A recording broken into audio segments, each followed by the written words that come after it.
Em nome do Pai, do Filho e do Espírito Santo. Amém. Ave Maria, cheia de graça, o Senhor é convosco.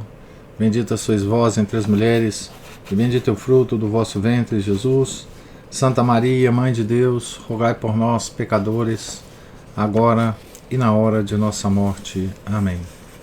São Felipe Neri, rogai por nós. Santa Catarina, Virgem Marte, rogai por nós. Nossa Senhora de Fátima, rogai por nós. Em nome do Pai, do Filho e do Espírito Santo. Amém. Bom dia a todos. Nós estamos na página 163 da biografia de São Domingos, escrita pelo padre Lacordaire. Estamos aqui no último parágrafo da página. Domingos chegou a Bolonha no dia da Assunção. Confirma-se esta data pela tomada de hábito de Conrado, o Teutônico. Conrado era um doutor da Universidade de Bolonha, tão célebre nesse tempo pela sua ciência e virtude, que os religiosos desejavam ardentemente contá-lo no número dos homens honráveis que tinham abraçado a sua regra. Na véspera da Assunção de Nossa Senhora, Domingos entretinha-se em conversa confidencial com um religioso da ordem de Cister, que depois foi bispo de Alatri e que nesse tempo era prior do mosteiro de Gazamara. Domingos conhecera-o em Roma e tinha por ele grande afeição. Por esse motivo, abrindo-lhe, nessa noite, o seu coração, disse-lhe na animação da conversa: Confesso-vos, prior, uma coisa que ainda nunca disse a ninguém, de que vos peço segredo até a minha morte, e que nunca, em toda a minha vida, pedi alguma coisa a Deus que Ele me recusasse. É que nunca, em toda a minha vida, pedi alguma coisa a Deus que Ele me recusasse. Essa foi a confissão de São Domingos, né? Ficou o prior atônito ao ouvir essas palavras, e conhecendo o desejo dos religiosos com respeito a mestre Conrado, o Teutônico, disse-lhe: Se é assim, padre, por que não pedis a Deus que vos conceda mestre Conrado, cuja posse eu vejo os religiosos cobiçar tão ardentemente? Respondeu-lhe Domingos: Meu bom irmão, isso a que vos referis é uma coisa muito difícil de obter. Porém, se quiseres ficar comigo em oração esta noite, tenho confiança no Senhor, que Ele nos concederá a graça que desejais. Depois das completas, ficou o servo de Deus na igreja, conforme seu costume, e o prior de Casamara ficou com ele. Em seguida assistiram às matinas da Assunção, e ao amanhecer, à hora da prima, enquanto o cantor entoava Ian Lucis Ortos Sidera, viram entrar no coro mestre Conrado, que, deitando-se aos pés de Domingos, lhe pediu encarecidamente o hábito. O prior de Casamara, fiel ao segredo que prometera, só contou esta história depois da morte de Domingos, o qual sobreviveu mais de 20 anos. Tivera ao princípio receio de morrer antes, e fez essa observação ao santo. Este, porém, assegurou-lhe que este caso não se daria. Entre aqueles que Domingos também, nessa época, admitiu na sua ordem, cita-se Tomás de Puille. Era um mancebo de uma tal inocência e simplicidade de costumes que o santo tinha por ele um terno afeto e costumava chamá-lo o seu filho. Alguns dos antigos companheiros do novo religioso, indignados por o terem perdido, atraíram-no fora do convento e começaram a arrancar-lhe à força o hábito da ordem. Correram a avisar Domingos, que imediatamente foi para a igreja rezar, quando os seus captores, despindo Frei Tomás, lhe tiraram até a camisa de lã e lhe quiseram vestir uma de linho, a sua vítima começou a soltar gritos lacinantes, dizendo que se sentia a arder, e não descansou enquanto o não tornaram a levar para o convento, revestido do grosso, mas suave hábito de que o haviam despojado. Aconteceu um caso quase semelhante a um jurisconsulto de Bolonha. Seus amigos entraram à mão armada no claustro de Santo Nicolás para o forçarem a sair de lá. Os religiosos queriam ir chamar alguns cavaleiros, amigos da ordem, para oporem à força. São Domingos, porém, disse-lhe: vejo mais de 200 anjos ao redor da igreja, consagrados pelo Senhor à defesa dos religiosos. O servo de Deus pregava frequentemente em Bolonha, e a veneração que aí tinham por ele era tão grande que o povo, em lugar de esperar na igreja, onde o sermão estava anunciado, iam-no buscar a São Nicolau e acompanhavam-no até o ponto marcado. Um dia em que o povo viera buscar, aproximaram-se dele 2 estudantes. Um deles disse-lhe: rogo-vos que impetreis de Deus a remissão dos meus pecados, porque se me não iludo, deles estou arrependido e já os confessei.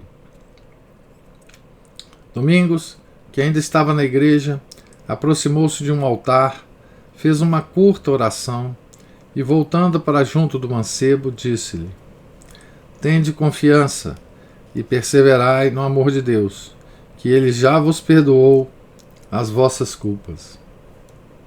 O outro estudante, ouvindo isso, chegou-se mais perto do santo, que por sua vez lhe disse: Padre, orai também por mim, porque eu também confessei todos os meus pecados. Ajoelhou-se Domingos de novo diante do altar e orou. Mas voltando para junto do mancebo, disse-lhe: meu filho, não tenteis enganar a Deus. A vossa confissão não foi completa. Houve um pecado que ocultastes de caso pensado por vergonha. E tomando de parte, disse-lhe qual era esse pecado, que ele se envergonhara de confessar.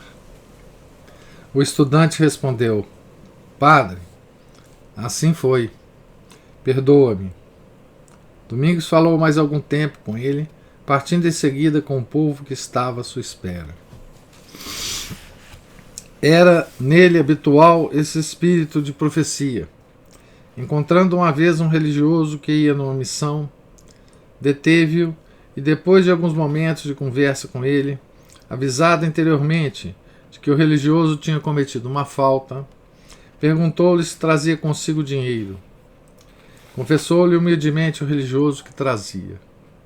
Ordenou-lhe Domingos que o deitasse imediatamente fora e impôs-lhe uma penitência, porque nunca deixava impune uma falta. Era, diz Thierry Apolda, o primeiro a observar os estatutos da ordem, e nada descurava para que fossem religiosa e exatamente cumpridos por todos. Se alguma vez, por efeito da fragilidade humana, algum dos seus religiosos faltava ao seu dever, não lhe poupava a correção, mas tão bem temperava a severidade com a doçura que punia o culpado sem afligir o homem.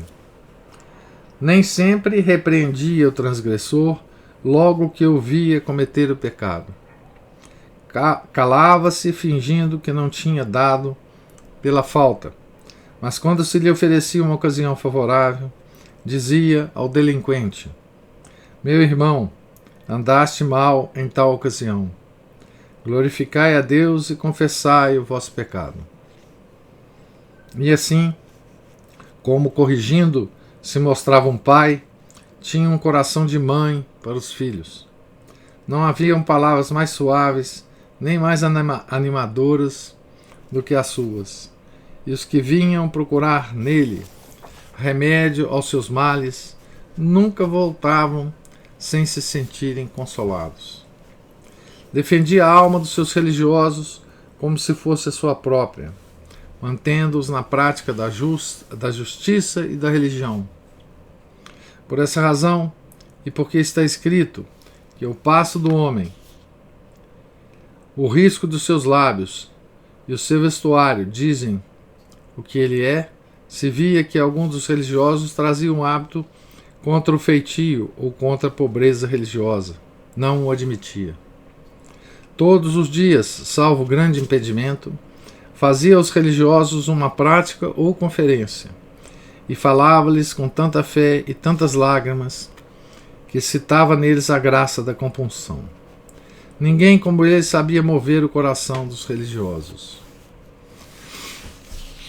Esse é um testemunho aqui do Thierry de Apolda, né? Segundo o mesmo historiador, havia 3 coisas que Domingos recomendava acima de tudo a seus filhos, as quais eram falar sempre de Deus ou com Deus, nunca trazer dinheiro em viagem e nunca aceitar bens temporais. Exortava-os contentemente a estudar e anunciar a palavra de Deus. Distinguia os que tinham talento para pregar e não consentia que se aplicassem a outros trabalhos. Essa característica aqui foi sempre a da ordem dos pregadores, né? Porque quem tinha a capacidade o talento, né, para pregar, fazia exatamente o trabalho objetivo da ordem, né? Então eles preservavam essas pessoas, né? Por isso os grandes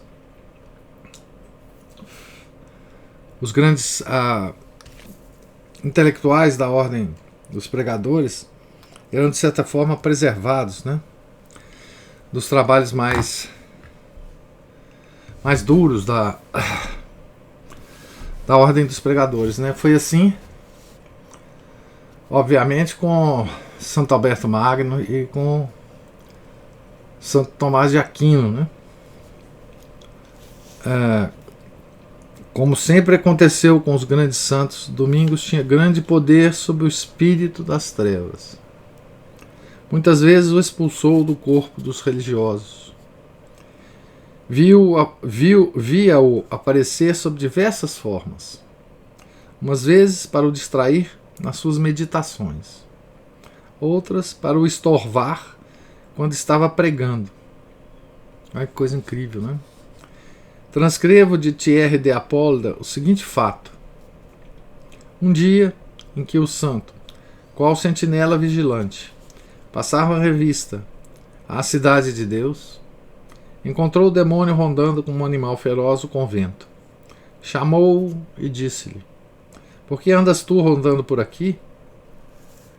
Respondeu-lhe o demônio: por causa do proveito que nisso encontro. Disse-lhe o santo: o que consegues tu no dormitório? Respondeu-lhe ele: impeço os religiosos de dormir. Convenço-os a não se levantarem para o ofício. E quando isso me é permitido, envio-lhes sonhos e ilusões. Levou o santo ao coro e disse-lhe: que consegues tu nesse lugar santo? Respondeu ele: faço-os chegar tarde, sair cedo, estarem distraídos. Interrogando sobre o refeitório, respondeu: quem há que não coma mais ou menos do que deve? Esse é o demônio, né? Conduzido ao parlatório, disse rindo: esta casa pertence-me. É onde tem lugar os risos, as notícias frívolas, as palavras inúteis. Porém, quando chegou ao capítulo, começou a querer fugir, dizendo: abomino este lugar, porque nele perco tudo quanto ganho nos outros. É aqui que os religiosos são repreendidos pelas suas faltas, que se acusam, que fazem penitência e que são absolvidos. Isso aqui é isso aqui é muito interessante, né? Porque isso aqui dá bem a isso aqui revela, né, toda a operação do demônio, não só lá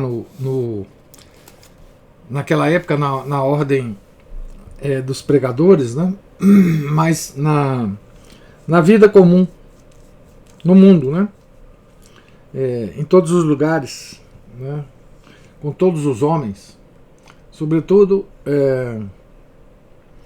conosco, né? Sobretudo conosco que abraçamos a santa religião católica, né? É curioso que o que o demônio mais, ele fala assim: abomino esse lugar, né? Que é o lugar da confissão, né? Que é o lugar que o demônio fala: aqui eu perco tudo que ganho nos outros lugares, né? Exatamente no tribunal da confissão, né? Esse sacramento é o sacramento que o demônio mais detesta, mais odeia, né? E é por isso, né, que a gente vê que esse sacramento dentro da igreja, né, foi tão afetado, né, ao longo do tempo e depois, enfim, da crise da igreja, né? Então, hoje, lamentavelmente, né, é muito comum dentro da igreja, né, essa noção de que a confissão é uma coisa. Como é que esse sentimento aparece, né? É uma coisa desnecessária. A confissão pode ser feita de você para Deus, né? Eu já conversei com muita gente católica, né? Que comunga, né? Sem se confessar, né? E simplesmente dizem que elas confessam particularmente para Deus, né? Então essa perversão do conceito de confissão é terrível, né? Por parte dos fiéis, por parte dos clérigos, obviamente. Nós sabemos como há uma perversão desse sacramento, né? Primeiro porque os confessionários praticamente desapareceram, né, das igrejas, e as pessoas se confessam em lugares inapropriados. Os próprios padres não se dão, né, o respeito para essa, não dão o respeito para esse momento, né? Esse momento mais odiado pelo demônio, né? Existe a prática, né, regular da tal confissão comunitária também, né? Então, assim, é fácil a gente entender, né, que se você desvirtua esse sacramento, né, você acaba com uma cadeia de santificação na igreja, né? Uma prática de santificação dos fiéis, né? Porque é nesse momento que você reobtém, não é, a graça de Deus, né, na confissão, né? Então é importante, quer dizer, todas as outras tentações que o demônio nos apresenta tem a única finalidade de nos afastar desse sacramento, né, da confissão, de nos afrouxar, né, de nos amolecer, né? toda a perda de disciplina, todas as conversas vãs, né, que ele fala aqui, né, respondendo a São Domingos, né, no refeitório, por exemplo, né, e no parlatório, onde os monges conversam uns com os outros, né. Então, risos, notícias frívolas, palavras inúteis. Então, tudo isso, tudo isso culmina, né, essa estratégia demoníaca culmina no afastamento dos religiosos justamente daquele momento da confissão e da penitência, né, o tribunal da confissão. Então, essa estratégia, o demônio sempre fala, né, não tem nada escondido, né. Essa estratégia é uma estratégia permanente, né, do demônio, tanto nos religiosos quanto nos fiéis, nós, né, miseráveis fiéis leigos, né. Percorrendo a Lombardia, Domingos viu sinais bem tristes de enfraquecimento da fé. Em muitos pontos, haviam-se os seculares apoderado do patrimônio da igreja e, com pretexto de que era demasiado rica, todos a roubavam. O clero, reduzido a um estado de pobreza degradante, não podia continuar a sustentar o esplendor do culto, nem exercer para com os pobres o preceito da caridade, enquanto a heresia que originara essa expoliação dela nascia, por sua vez, como meio de a justificar. Não pôde haver para a igreja pior situação do que esta. Os bens que lhe roubam fazem-lhe daqueles que os possuem inimigos implacáveis. Transmite-se o erro como se fosse uma condição da propriedade e o tempo, que tudo destrói. Parece nada poder contra essa aliança dos interesses da terra com a cegueira do espírito. Domingos, como fundador de uma ordem mendicante, tinha mais direitos do que ninguém a opor-se a uma tão medonha combinação do mal. Para lhe resistir, instituiu uma associação a que deu o nome de Milícia de Jesus Cristo. Os historiadores não estão de acordo sobre a época em que foi instituída a Milícia de Jesus Cristo, mas fazem datar a sua origem na estada de Domingos, no Languedoc. Outros transferem-na ao tempo da sua estada na Lombardia. Nós adotamos esse segundo modo de pensar, que se baseia sobre o texto mais antigo que se possui a esse respeito. Nele se lê: reinava essa iniquidade em muitos pontos da Itália, o que, vendo com tristeza o Santo Padre Domingos, que para si e para os seus escolhera a extrema pobreza, principiou a trabalhar para a restauração dos bens da igreja.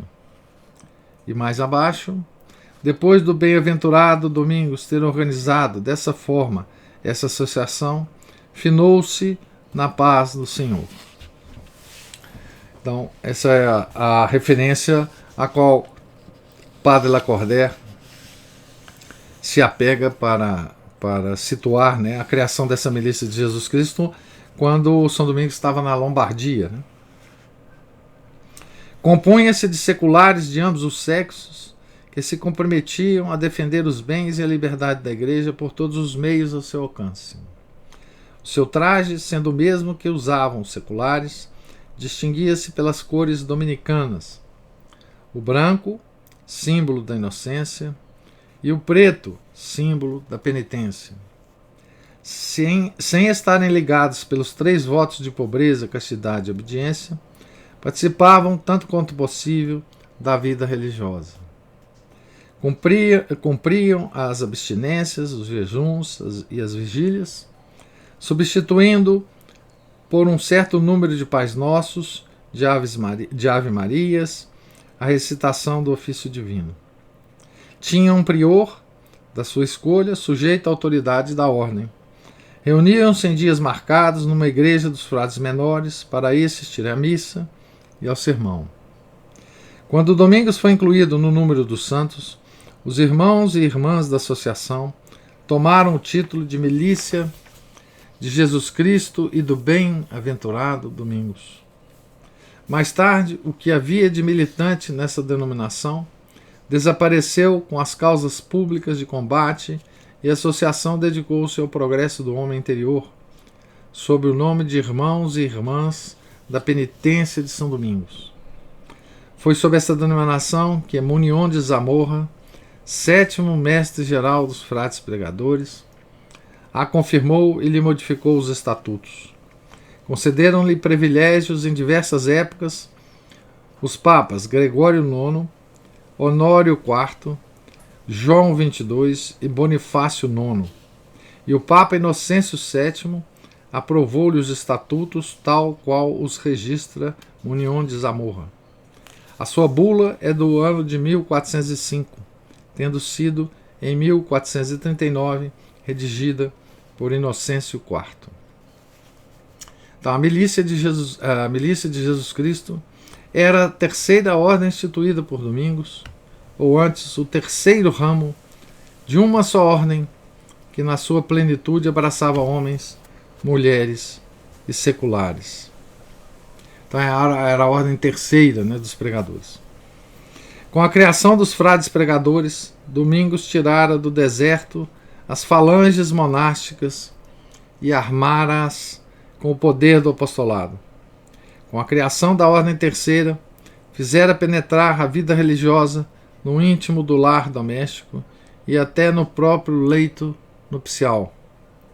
O mundo começou a povoar-se de donzelas, viúvas, pessoas casadas, homens de todas as classes, que traziam em público as insígnias de uma ordem religiosa e se submetiam às suas práticas no íntimo das suas casas. O espírito de associação que reinava na Idade Média, e que é o mesmo que o cristianismo, favorecia esse movimento. Do mesmo modo que pertenciam a uma família pelo sangue, a uma corporação pelo trabalho a que se dedicavam, a um povo pelo solo natal, à igreja pelo batismo, queriam também pertencer por um livre sacrifício a uma das gloriosas milícias que serviam a Jesus Cristo com os suores da palavra e da penitência. Então, isso aqui é a típica vida da Idade Média. O pertencimento às corporações intermediárias, que já não existe mais, né? Essa destruição das corporações intermediárias é uma das origens, né, da confusão moderna, né? Então, olha que coisa interessante.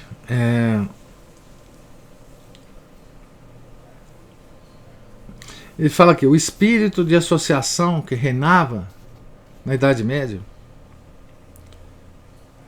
e que é o mesmo que o cristianismo favorecia esse movimento. Então veja bem, olha como que um homem, né, se via, um homem e uma mulher se viam na Idade Média, né?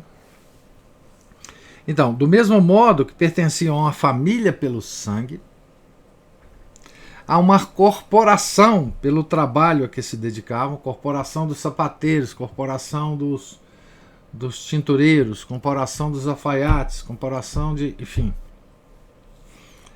Há um povo pelo solo natal, né, a pátria, a igreja pelo batismo, uma paróquia que ele frequentava, né? Então era assim, né? O homem pertencia à família pelo sangue, à corporação pelo trabalho, a um povo pelo solo natal e a igreja pelo batismo, a paróquia.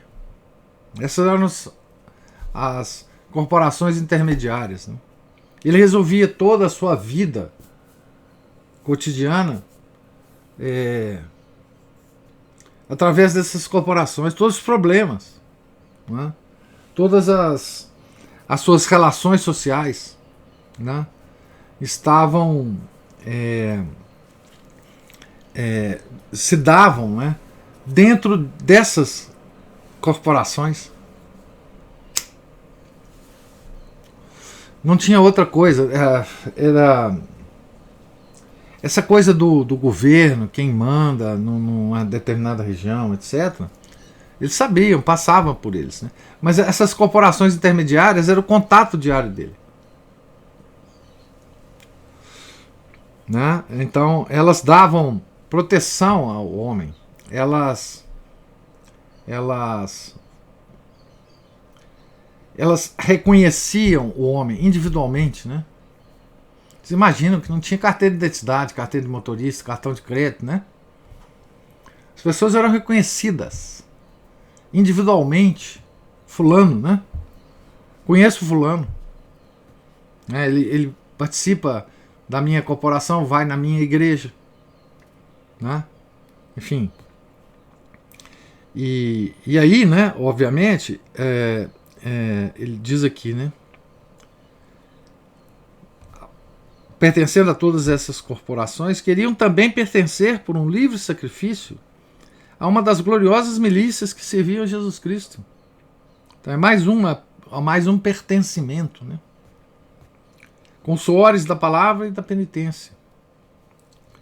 Vestiam a libré de São Domingos e de São Francisco também, né? Os frades menores. Enxertavam-se sobre um desses troncos, a fim de viverem da sua seiva, ao mesmo tempo que conservavam a sua natureza própria. Frequentavam suas igrejas, associavam as suas preces, ajudavam-nos com a sua amizade e caminhavam, tanto quanto possível, nas pegadas das suas virtudes. Eles estavam enxertados no tronco, né, da árvore, né, espiritual dessas ordens, né? Deixou de se pensar que era preciso fugir do mundo para se elevar até a imitação dos santos.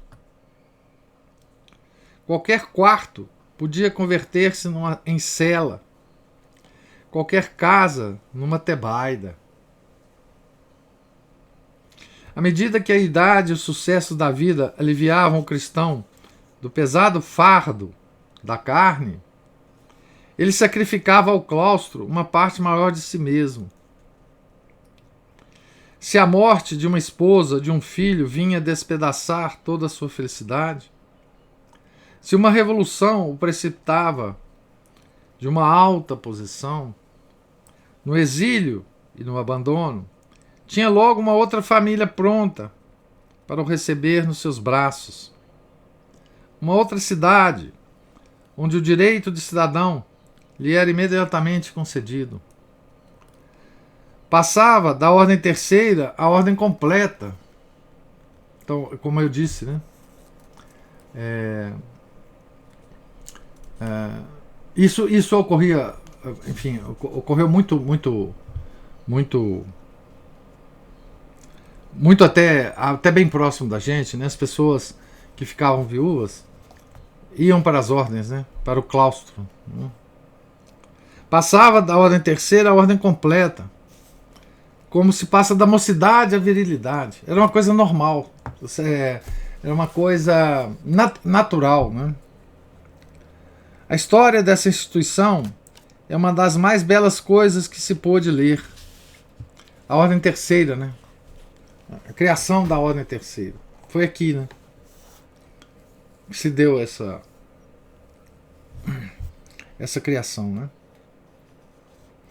Produziu santos em todos os graus da vida humana, desde o trono até o escabelo, com uma tal abundância que o deserto e o claustro bem podiam mostrar-se ciosos, com ciúme, né? O deserto e o claustro. O deserto por causa dos monges do deserto, né? O deserto e o claustro bem podiam mostrar-se ciosos. As mulheres, sobretudo, enriqueceram as terceiras ordens com o tesouro das suas virtudes. Sujeitas muitas vezes, desde a infância, a um jugo que não tinham desejado, fugiam à tirania da sua posição pelo ato de São Domingos ou de São Francisco. O convento vinha ter com elas, visto elas não poderem ir ter com o convento. Transformavam um canto retirado da casa paterna ou conjugal num santuário repleto do esposo invisível que elas unicamente amavam. Quem não terá ouvido falar de Santa Catarina de Sena e de Santa Rosa de Lima, essas duas estrelas dominicanas que iluminaram dois mundos? Santa Rosa aqui, né? Nossa Santa Rosa, né? Da padroeira, né? Das Américas, dominicano, né? Bom, Santa Catarina de Sena nem precisa falar, né? Santa Rosa de Lima é menos conhecida, me parece, é o sentimento que eu tenho, né? Do que Santa Rosa de Lima. Quem não leu a vida de Santa Isabel da Hungria, que foi dia dela, acho que semana passada, dia de festa dela, né? A franciscana. Assim prossegue o Espírito de Deus na sua obra à medida dos tempos. Proporciona os milagres às misérias. Depois de florescer na solidão, desabrocha nas estradas.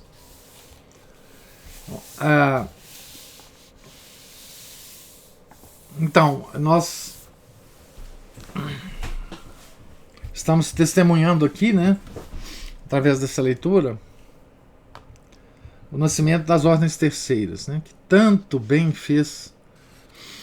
E não sei se ainda faz, deve fazer, né, tomara que faça, a igreja, né? Hoje em dia é difícil a gente saber qualquer coisa, né? Hoje em dia está tudo oculto para nós. A gente não sabe, né? Não é. Deus não quer que o mundo inteiro saiba, né? Que haja santos, que haja, enfim, que haja piedade ainda nessas. A gente tem que acreditar que há, porque Deus não vai fazer desaparecer isso do mundo, né? Mas aqui tem uma coisa também que ele passou muito. O padre Lacordaire descreveu, obviamente, mas passou muito por cima. Que é uma coisa muito interessante, que é o São Domingos defendendo os bens da igreja. Então, hoje a gente vê muito demagogo, né? Defendendo a pobreza geral e a sua própria riqueza, né? Os marxistas são assim, né? Os comunistas, socialistas, toda essa gama de istas aí são pessoas especializadas em defender a pobreza geral e a riqueza própria, né? Pobreza alheia e a riqueza própria, né? Diz que São Domingos, exatamente o contrário, né? Ele não defendia a pobreza para a igreja ou para a população, né? Ao contrário, né? O que ele defendia era a pobreza para a sua ordem, né? Porque ele considerava que essa era a forma mais eficiente para a sua ordem, para si mesmo, né? Mas longe de defender a pobreza geral, a pobreza da igreja, né? O empobrecimento da igreja. Então nós vemos aqui um monge mendicante, não é? que não tinha nada, que proibia os seus filhos espirituais de andar com qualquer valor em dinheiro no bolso. Isso era proibido, nós vimos aqui. Mas se levantar contra quem queria expoliar a igreja dos seus bens, né? Então veja que coisa mais delicada, que equilíbrio mais delicado que o catolicismo nos oferece no tratamento com o dinheiro, né? No tratamento com as riquezas, né? Que coisa mais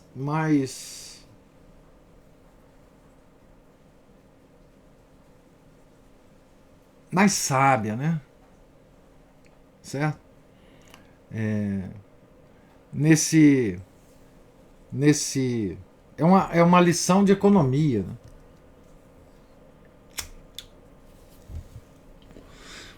Isso ele fez na Lombardia, né? Porque ele viu o que estava acontecendo, né? Os nobres, os poderosos, se apropriavam do patrimônio da igreja, deixavam aqueles que viviam desse patrimônio se empobrecerem degradantemente, né? E, tendo os bens da igreja, se tornavam inimigos ainda mais odientos da própria igreja, né?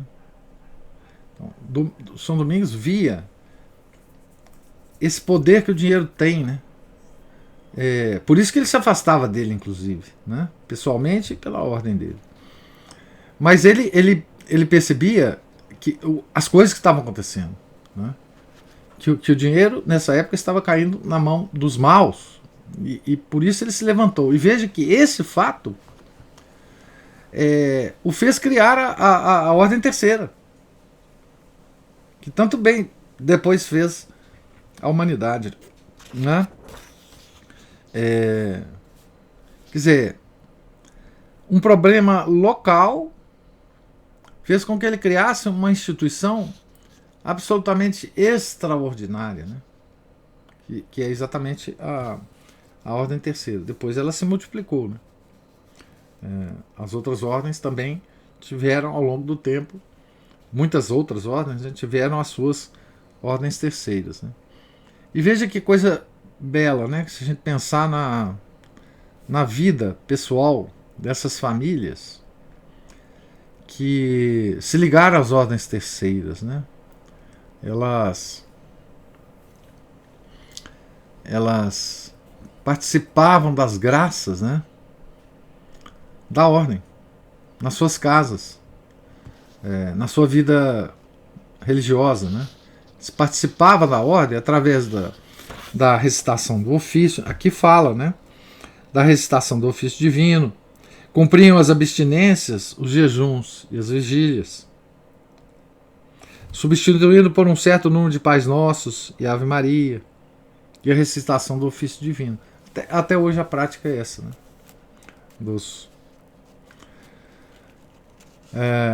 De várias ordens terceiras, né? Enfim, belíssimo, né? Essa história é muito, muito bonita, né?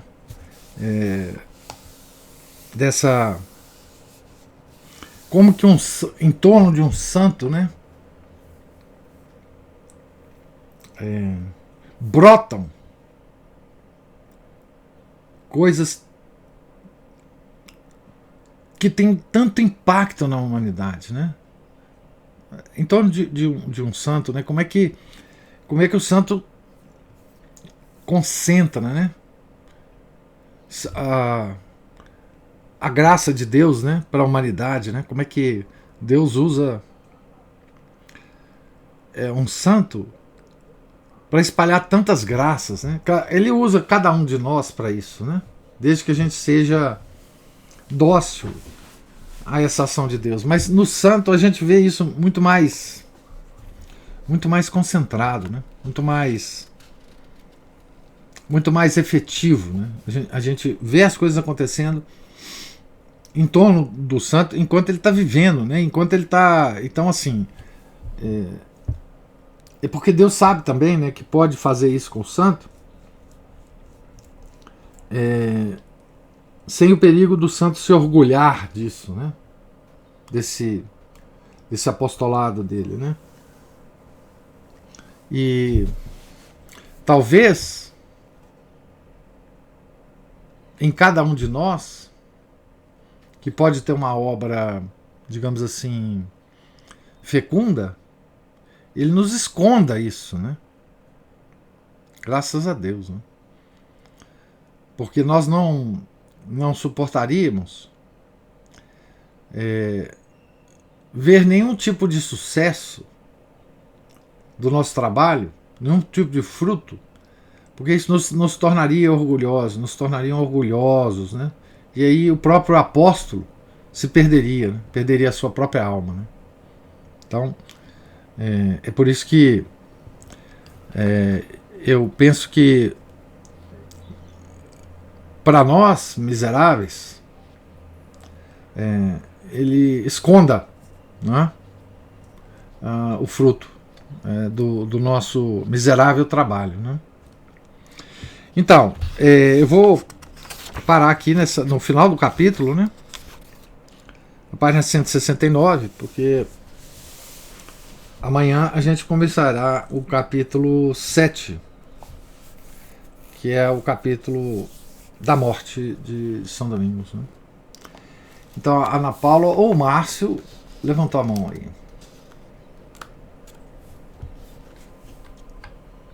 E professor, Diga lá, meu cara. Bom, é o seguinte, o senhor falou aí das confrarias, ordens terceiras, né? É interessante como também as corporações de ofício, né, elas pelo princípio da subsidiariedade, elas cuidavam, né, da formação profissional, espiritual das pessoas, era uma previdência da época. Isso. Né, ou seja, o Estado não estendia seus tentáculos. O emprestador de dinheiro. Exato, também. Né, o banco, o emprestador de dinheiro, tudo isso. Sim, auxiliava as viúvas, os órfãos. Sem apresentar documento, né? Exatamente. E aquela forma também que o pessoal conhecia, hoje todo mundo se conhece por um número, né? CPF, etc. E na época ainda talvez a gente tenha um resquício disso, principalmente quando a gente fala assim, o fulano do lugar tal, o fulano da profissão tal, o fulano filho do ciclano, da ciclana, marido, esposa. A Maria do João, né? O João da Maria. Isso, exatamente. Eu acho que muito... A documentação era a relação, né? A documentação da pessoa era com quem ele se relacionava. Exato, aquela perguntinha assim que você chega no interior, visitar seus parentes, e eles falam assim, você é filho de quem? Isso. Pergunta que eles fazem essa, você é filho de quem? Exatamente. De onde você veio, né? Quando você dá uma referência, isso, quando você dá uma referência, então você é gente boa. Ou então se é parente de gente também que não é com ele, já não presta. De que ventre você nasceu, né? Exato, qual é o ambiente que você foi criado. Então, aí eu gostaria que o senhor falasse mais, né, exatamente dessas ordens terceiras, confrarias. Eu conheço, inclusive, gente que faz parte de uma ordem de ordens terceiras, até da dominicana mesmo, dos dominicanos de Averlheiro, não sei como é que pronuncia exatamente isso. Mas, e também, assim, se eu pudesse falar sobre isso, como é que funcionava essa questão com mais detalhe, né? Quem dera que eu pudesse dar detalhes. Eu conheço pouco sobre isso. O que eu sei, muito, que eu não sei muito, mas eu admiro das confrarias, das corporações de ofício, eram as grandes procissões que elas organizavam nas festas dos grandes santos da igreja, né? Nas festas principais da igreja. E elas... É tão bonito isso. Elas tinham um concurso, né? Da procissão mais bonita. Elas organizavam procissões, né? Com estandartes coloridos, com manufaturados pela própria corporação, né? Com painéis, né? Com enfeites das ruas, das casas, né? e saíam nessa época, né, várias procissões de várias corporações de ofício, né? Era como se e tinha depois uma eleição, né, da procissão mais bonita, da mais piedosa, enfim, essas procissões todas acabavam nas igrejas, né, obviamente. E assim, isso é o próprio espírito medieval, né? Procissões coloridas, procissões das famílias, né? As orações comunitárias que elas organizavam, né? Então, assim, veja o que eu quero dizer, né? O que eu quero dizer é que a vida econômica, essa coisa que hoje é tão dura, é tão separada da vida das outras vidas, né, que a gente tem. A gente tem várias vidas em compartimento, né? Na Idade Média era uma vida só, né? E isso mostra um pouco como é que teve que haver uma mudança tão grande de mentalidade, né, para que hoje a gente considere as atividades econômicas longe da atividade religiosa. Quer dizer, a gente considera que a economia ela é uma ciência, né? Ela é uma ciência, né?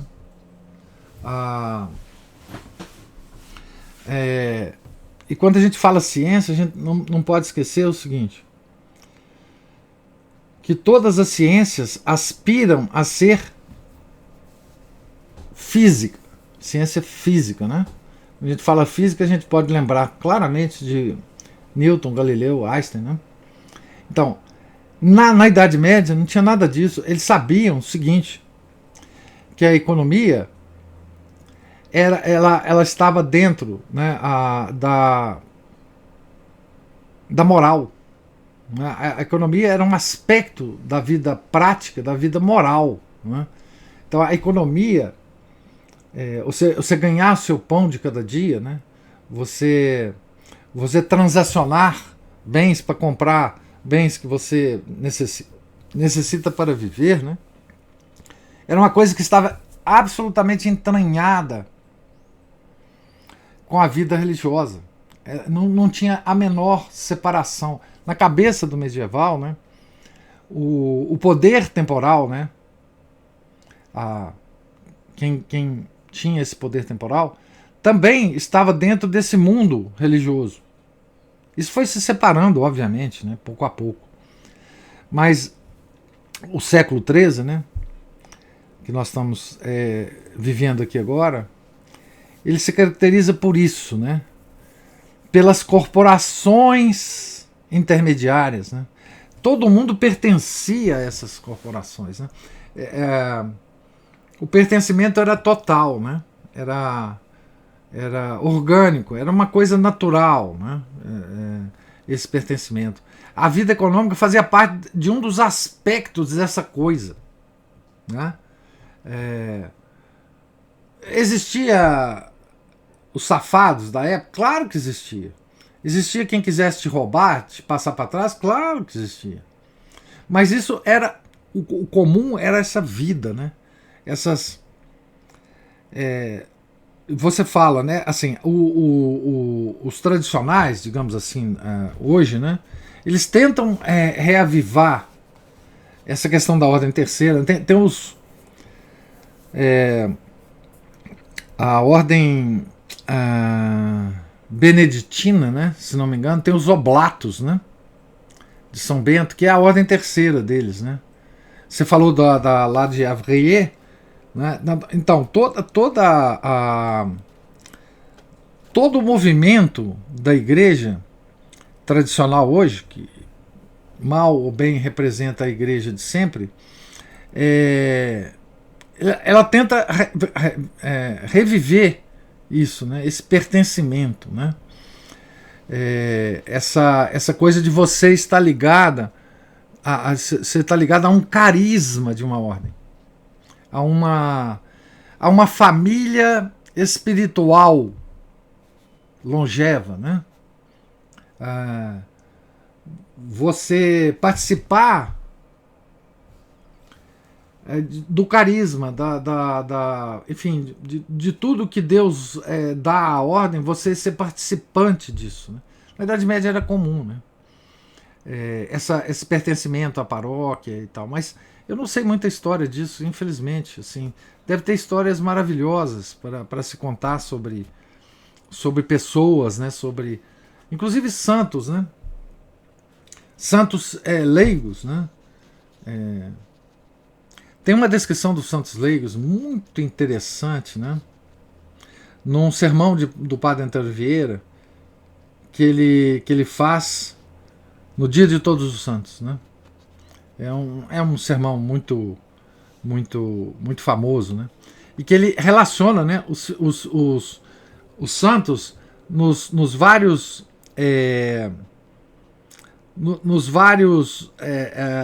níveis da vida. Não, então ele relaciona os santos nobres, os santos guerreiros, os santos que tinham ofícios de militares, né? Generais, soldados, etc. Inclusive passando pela Idade Média, não só na Antiguidade. Né? Os santos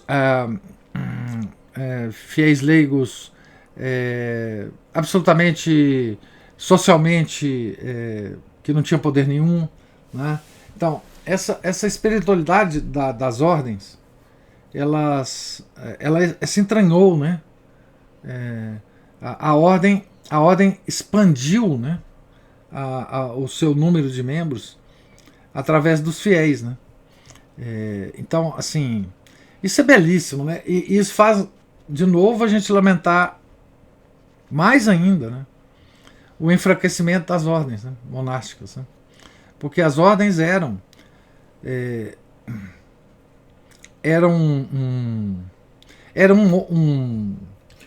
uma dimensão da igreja, não é?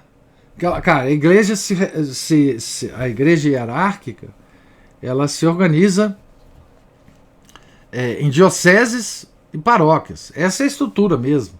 Mas as ordens vieram para dar um caldo, né? Uma liga nessa vida extraordinária, né? Extraordinária. Então, isso faz a gente só lamentar como é que a gente perdeu isso, né? Essa vida medieval, né? Esse espírito do medievo. Claro que a gente está vivendo em outro tempo, a gente não fica imaginando que a Idade Média possa ser restaurada como ela foi, né? Mas a gente perdeu, na verdade, o arcabouço, né, da Idade Média. Hoje, por exemplo, esse princípio da subsidiariedade, que a igreja tem quase que como um dogma, né, para a organização social, isso se perdeu completamente. Hoje você não consegue resolver nenhum problema pessoal seu sem recorrer ao poder do Estado. Porque hoje não tem mais as corporações intermediárias, então só existe o Estado e você. Então não tem mais a quem você recorrer. Né? Você não resolve um problema na paróquia, um problema pessoal seu. Né? Você não resolve nada a não ser recorrer ao Estado, a um sistema organizado pelo Estado, né? A um sistema que paga pedágio ao Estado. Então nós estamos sozinhos nisso, individualmente, não é nem a família, é individualmente. Então o homem atual, ele só existe o Estado, o poder central, e o homem individual. Nada no intermédio. Nada. Né? Então o poder esse princípio de subsidiariedade, que é você resolver os problemas específicos de cada nível, no nível que você tem, né? Isso acabou. Né? Você depende de estruturas das quais você não tem a menor ideia de como funciona. A ligação dessas estruturas com o geral você já também não sabe, né? E é assim, né? Que funciona. Então, quando a gente fala de coisas tradicionais, né, a gente tem que sempre pensar que nós só reconstruiremos um pouco dessa vida se a gente reintroduzir no mundo essas estruturas intermediárias de relacionamento com o ser humano. O ser humano não foi feito, a natureza nossa não é para nos relacionarmos com as grandes estruturas. A gente tem que sempre se relacionar com as pequenas estruturas para resolver os nossos problemas aqui e agora, né? Isso dá um papo imenso aqui, mas é lamentável, né? Porque assim, tudo nos leva. Diga. Voltando aqui às ordens terceiras, elas tiveram um papel muito importante no Brasil colônia, né? No catolicismo brasileiro. Sim. E ainda resta uma expressão assim, muito forte, por exemplo, em São João del Rei, que organiza a Semana Santa de uma maneira muito bonita, né? Lá é a Ordem do Carmo, né? Olha, São João del Rei, eu vou falar tem várias especificamente ordens lá, porque eu já assisti muita coisa de lá. Eles têm muitas ordens, são várias. E, por exemplo, a Semana Santa, ela é toda comemorada praticamente com músicas compostas por padres do século XVIII. Elas são executadas por corais e por instrumentistas também da cidade. Mas o que eu acho importante nesse contexto, além de tudo que o senhor disse, né, a destruição desse intermédio, é esse ataque aos sinais externos da fé. Mãos postas, a persinação. Ai, gente, meu cachorro tem que tossir todo dia. Que foi muito condenada. Até o Papa Francisco já falou isso. É a chamada hipocrisia do católico, né? Que atacam os sinais externos da fé, chamando o católico de hipócrita, porque ele não vive uma vida santa, mas ele vai em procissão, ele faz o sinal da cruz. É uma confusão muito grande. É um racionalismo, ou digamos, um estilo de, digamos assim, psicologismo, sei lá, uma gestalt, né, que você não pode externar a sua fé se você não é um santo, né? É uma confusão muito grande que eu vejo hoje nas gerações atuais, que costumam chamar isso de hipocrisia. Mas, assim, isso não externar a fé, não participar de procissões, não seguir o calendário litúrgico nas suas pequenas comemorações e festas, é uma forma de esvaziamento de um catolicismo que existiu no Brasil. Não é? Existiu demais. Demais. Olha, isso vem de uma heresia antiga, mas antiquíssima. Nada é novo, né? Então, tem dois aspectos nisso que você falou, dos sinais externos na fé, né? Primeiro é o aspecto luterano, né? Lutero pregava a salvação pela fé, né? A sola fide. Mas a fé de Lutero é uma fé subjetiva. Então, o que eles estão nos impondo é a fé de Lutero, uma fé subjetiva, sem sinais, né? Que é absolutamente contrário à fé católica, né? A fé católica, ela só pode existir com sinais, porque a fé não é uma coisa subjetiva, ela é uma coisa objetiva. Ela é o comando da inteligência pela vontade. Então, a fé, ela tem que ter aspectos externos, porque senão ela vai deixar de existir. como deixou de existir nos luteranos, né? Agora, essa outra coisa de só santo poder ter esses sinais, isso é uma outra heresia anterior a Lutero, né? Houve uma época em que os hereges diziam o seguinte, que os padres em pecado não tinham o poder de consagração da hóstia. Então, o que ficaria praticamente impossível a consagração da hóstia, né? Então, só santo podia ser padre, né? Então, assim, isso é uma mistura dessas duas heresias do passado que na atualidade se misturam na cabeça das pessoas junto com todas as outras coisas que veio depois, né? Que vieram depois. Que você falou aí, racionalismo, etc, etc, né? Então, isso, como você disse, já está dentro da igreja, né?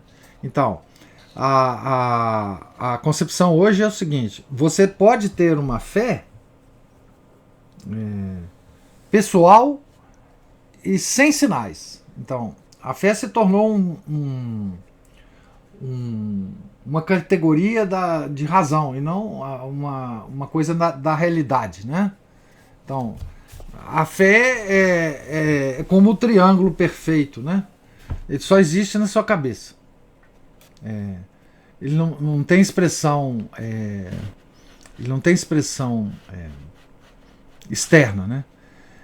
E a gente viu lá na leitura, né, do Iota Uno sobre as virtudes teologais, que você atacando a fé, você ataca as duas outras virtudes teologais, né, a esperança e a caridade.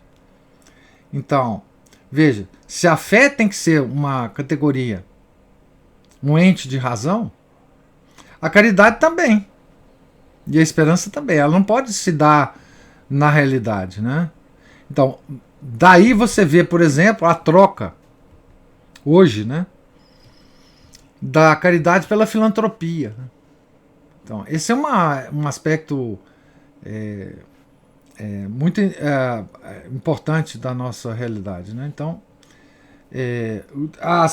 essas ordens, essas festas dos santos, essas procissões que a igreja fazia, isso tudo é a forma exterior da nossa religião, que praticamente acabou, né?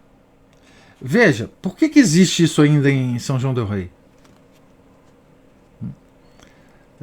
Bom, claro, pela piedade das pessoas que vivem lá, não estou desprezando isso não, mas é porque é uma coisa cultural, é preciso preservar a cultura. Não é porque é um aspecto da religião, é porque a festa em São João del Rei atrai turista, né? Todas essas festas, né, elas têm um aspecto de preservação da cultura. Isso aí é uma coisa que qualquer antropólogo ateu vai defender, né? Qualquer sociólogo ateu vai defender. Não! Deixa o pessoal lá em São João del Rei fazer esse negócio, porque isso é uma coisa cultural, é bonito assim. Na época tem as televisões que vão lá e filmam, né? Tem as pessoas, os turistas que vão lá e acham legal aquilo, etc, etc. Então, eles estão nos dando eles estão nos categorizando, né, como peças de museu. E como peças de museu, nós podemos sobreviver. Agora, não vem querer trazer esse negócio aqui para a vida cotidiana nossa não, tá? Então, fiquem vocês todos nos museus, tá? Então, esse é o aspecto. O senhor me fez lembrar. Pode falar. De um equívoco. Um equívoco que eu já ouvi no meio do tradicional, que é invocar provocar, de repente, o Ministério Público, especificamente, para trazer de volta a missa tridentina. É o mesmo equívoco, né? É como bem imaterial da humanidade, alguma coisa assim, né? Eu já vi essa coisa. É a mesmíssima coisa, porque o Ministério Público, ou o Estado, vamos colocar assim, ele só poderia entrar nisso invocando exatamente uma cultura não, a realidade do que é a missa não tem nada a ver com o Estado, nem com permissão do Estado, nem com direito. Não tem não. É o direito do católico não é o direito civil, é outra coisa. É o direito canônico. Mas ainda acontece isso. Eu já vi essa propositura aí de acionar o Estado para invocar o direito à missa tridentina.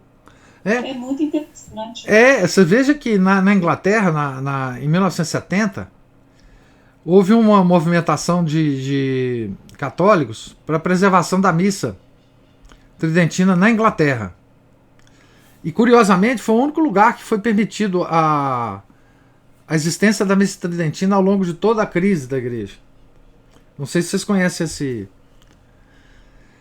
documento. Esse documento foi feito por grandes intelectuais ingleses, mas por um intelectual especialmente é que deu resultado. Eles escreveram uma carta ao Papa justamente mencionando isso, que isso era um bem da civilização ocidental, a missa tridentina, que foi em torno da missa que toda a civilização ocidental se criou, e que ela tinha que ser preservada justamente por esse aspecto cultural da missa tridentina. E, curiosamente, porque uma pessoa nessa lista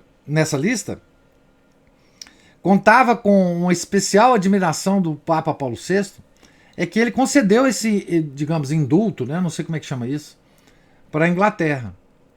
E essa pessoa que assinou a lista era a Agatha Christie. O Papa Paulo VI tinha uma admiração pelas obras da Agatha Christie, mas muitos intelectuais assinaram isso. E ateus, e tudo.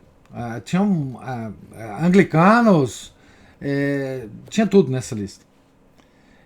Mas a Agatha Christie que foi o ponto importante desse documento, e o Papa concedeu esse indulto. Mas veja, o argumento era exatamente isso, quer dizer, que era um bem imaterial da humanidade, era digamos, é como se você faz um tombamento, né, de um prédio importante, um tombamento de um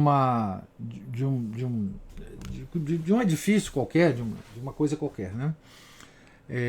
Então você era na Inglaterra houve uma espécie de tombamento da missa, né? E quando a gente tomba um edifício, você não pode modificar nada, você tem que preservar todos os detalhes do edifício, etc, etc. Então, na missa tridentina seria a mesma coisa, né? Você teria que preservar todos os detalhes, etc, etc. Então, esse argumento ele é usado hoje, né? Não sei, as pessoas, sei lá, não sei. Para mim, isso aí é uma traição da religião, né? Pessoas que usam esse argumento estão traindo a nossa religião, né? Enfim, o valor da missa não é um valor passado, é um valor atual. E é um valor real. E é um valor permanente. E é um valor para o futuro. Então, assim, não tem... Tudo bem, ela teve valor passado dela para as outras gerações, né? E que valor, né? Mas nós temos que lutar pela missa tridentina pelo valor atual, para a salvação das nossas almas, né? Aqui, né? Agora, né? E claro, dar graças a Deus que ela existiu, que ela foi normalizada pelo Papa São Pio V e tal, essas coisas todas. Mas é isso, o catolicismo virou hoje virou o que a gente sabe que virou, né? Infelizmente. Pois é. Mais alguma observação, gente? Só, Cristina. Eu já vi gente, por exemplo, chegando, fazendo críticas aos cumprimentos que a gente normalmente faz uns com os outros, né? Que é a Salve Maria.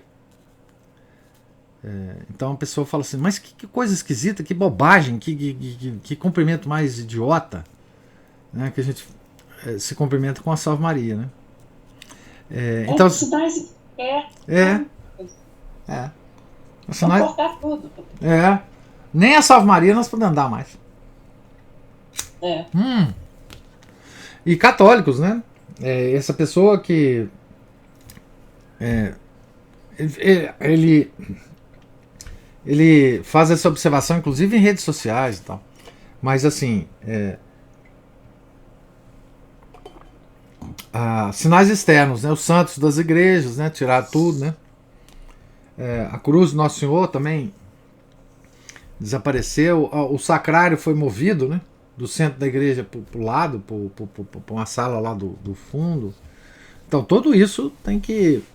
Então, é isso, né? Então, enfim, mas isso é o que nos restou, né? Então, vamos suportar isso como castigo de Deus, né? Bem merecido, inclusive, né? Para nós. Então, gente, Deus lhes pague a presença, a paciência, a participação.